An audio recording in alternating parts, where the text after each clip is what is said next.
बनाएंगे, वो सब कुछ आज खतरे में है। लोगों की आजादी खतरे में है, लोकतंत्र खतरे में है, सारी लोकतांत्रिक संस्थाएं खतरे में है, न्यायपालिका खतरे में है, इलेक्शन कमीशन खतरे में है, मीडिया तो पूरा की पूरा खरीद लिया गया है और दूसरी तरफ और सारे देश के मजदूर किसान सब खतरे में हैं। रोजगार खतरे में है, रोजगार तो का बेड़ा गर्क कर दिया गया है इस देश में। और दूसरी तरफ इन सब को ढकने के लिए सिर्फ नफरत फैलाई जा रही है, सिर्फ नफरत, जो कि देश को कमजोर कर रही है। एक नागरिक को दूसरे नागरिक से लड़ाने के लिए देश को कमजोर किया जा रहा है, जिससे कि इस तरह की जो लूट चल रही है वो चलती रहे। आपको दीपांकर जी ने बताया कि कैसे अभी हाल में अडानी का पर्दाफाश एक विदेशी रिसर्च कंपनी ने किया है। हिंदुस्तान में ये सब बातें हम लोगों को बहुत साल से पता थी कि अडानी विश्व का तीसरे नंबर का अमीर आदमी कैसे बना, कितने लाख करोड़ रुपए उसको सरकार ने सस्ती जमीन 1 रुपए मीटर में कॉन्ट्रैक्ट, पोर्ट, एयरपोर्ट सब कुछ दिए और उसने अपने शेयर का प्राइस मैनिपुलेट कर करके 2.5 लाख करोड़ का लोन हमारे बैंकों से ले लिया और उसके ऊपर उस पर चढ़कर अपना सब मैनिपुलेट कर कर विश्व का सबसे तीसरा अमीर आदमी बन गया। अब जैसे ही उसका भंडाफोड़ हुआ और उसने हर तरह की बेईमानी करी, लेकिन सरकार उसको ढकती रही।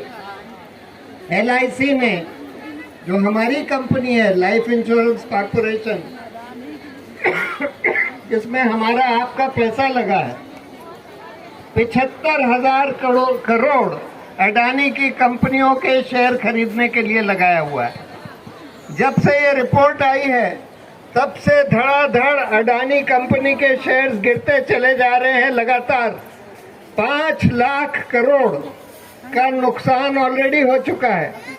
LIC को 20,000 करोड़ से ज्यादा का नुकसान हो चुका है, लेकिन फिर भी उनके शेयर प्राइस को ऊपर रखने के लिए LIC से, बैंकों से कहा जा रहा है, सरकार कह रही है कि अडानी के शेयर खरीदो जिससे उनके शेयर ऊपर रहे।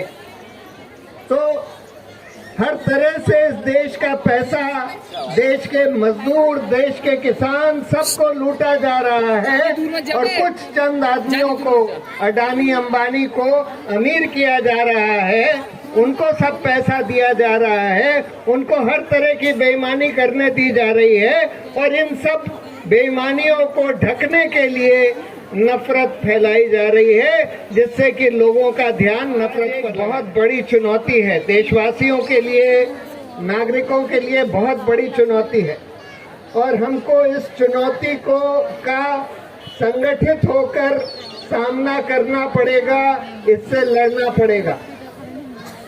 सबसे पहले हमको ये जो नफरत का जहर फैलाया जा रहा है, इस जहर को लोगों के जहन से निकालना पड़ेगा और इसके लिए ये जो यात्राएं हो रही हैं, चाहे भारत जोड़ो यात्रा या नफरत छोड़ो यात्रा, ये सब बहुत अहम है।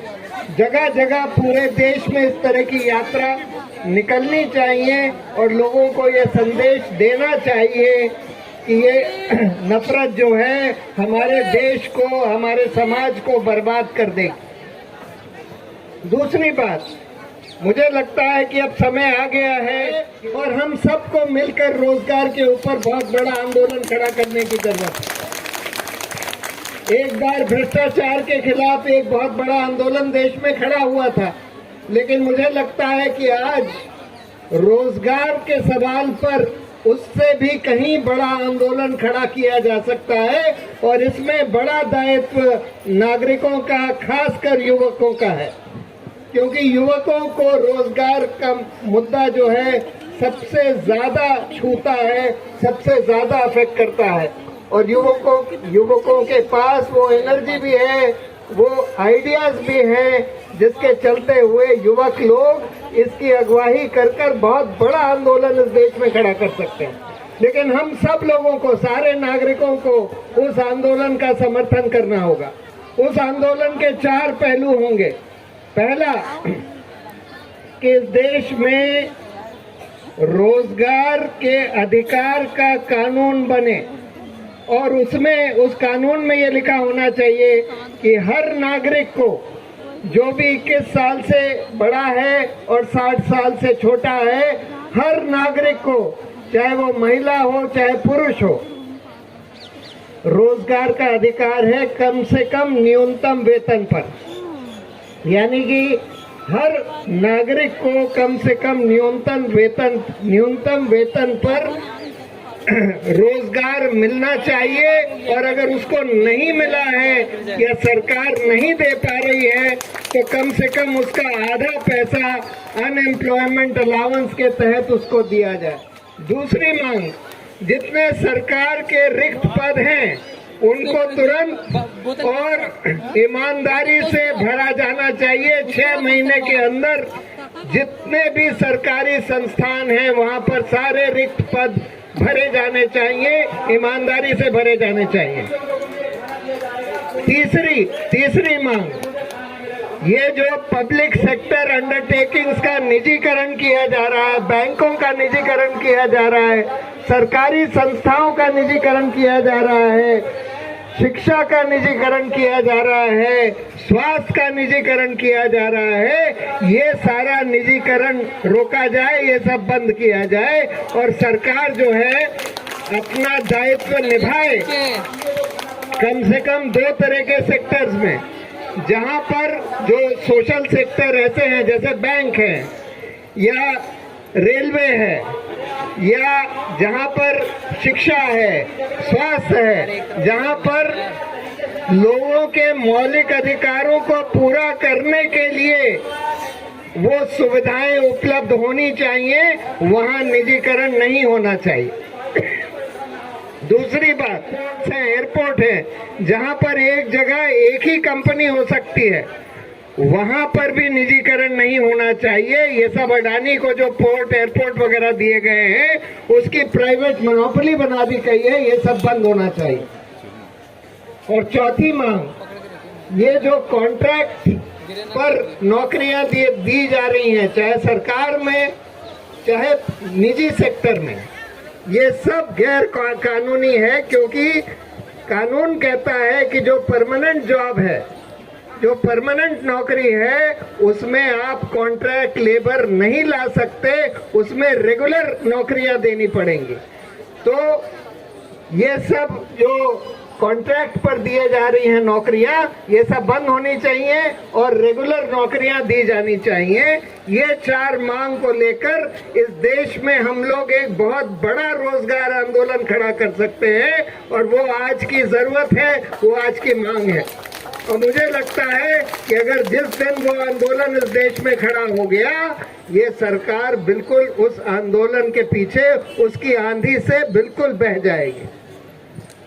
तो इन्हीं चीजों के साथ मैं आप सब लोगों को शुभकामनाएं देता हूं और आप लोगों को अनुरोध करता हूं कि अब समय आ गया है कि पूरे देश की जनता खड़ी हो जाए अपना संविधान बचाने के लिए, नफरत हटाने के लिए। और जैसे नेताजी कहती हैं कि जिस दिन हम खड़े हो गए तो वो दिन जरूर आएगा जब कमाने वाला खाएगा, लूटने वाला जाएगा, नया जमाना आएगा। जय हिंद।